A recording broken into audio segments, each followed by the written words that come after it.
देखिए, दिल्ली के 5006 टीचर्स का रात के 1:30 बजे ट्रांसफ़र कर दिया जाता है।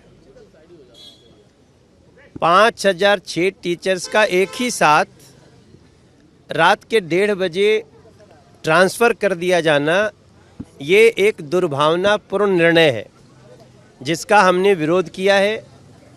और कई सारे टीचर्स हमारे घर पे, कोई कमलजीत सहरावत के घर पे, कोई रामवीर सिंह बिदोड़ी जी के घर पे, कोई योगेंद्र चांदोलिया जी के घर पे, कोई बांसुरी जी के घर पे, कोई हर्ष मल्होत्रा जी के घर पे, कोई अरविंदर लवली जी के घर पे। और तब हम लोगों ने अपना ज्ञापन दिया। कई टीचर्स के प्रतिनिधि भी आए, उनके साथ हम लोग मिले और हमारी यही मांग है कि ये जो ट्रांसफ़र हुआ है पहले इसको रोका जाए। और जैसा हमारे लवली भाई ने कहा, वो लंबे समय तक शिक्षा मंत्री रहे हैं, एक कोई पॉलिसी होनी चाहिए ट्रांसफ़र की। टीचर्स की जो संस्था है गेस्टा और बाकी ऑर्गेनाइजेशन ने हमको कांटेक्ट किया था कि वो लोग परेशान हैं।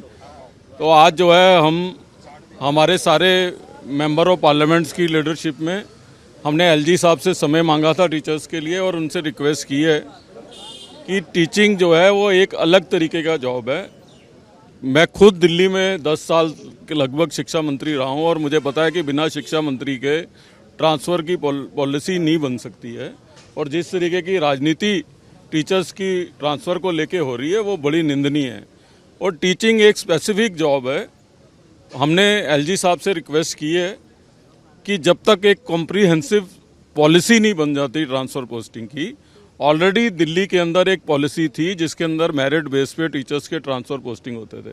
तो हमने लेफ्टिनेंट गवर्नर साहब से रिक्वेस्ट की है कि उनको इंटरवीन करना चाहिए, क्योंकि आजकल जिस तरीके से राजनीतिकरण एजुकेशन डिपार्टमेंट का हो रहा है, कम से कम एजुकेशन डिपार्टमेंट ऐसा होना चाहिए जिसमें पॉलिटिकल इंटरफेरेंस ज़ीरो होनी चाहिए।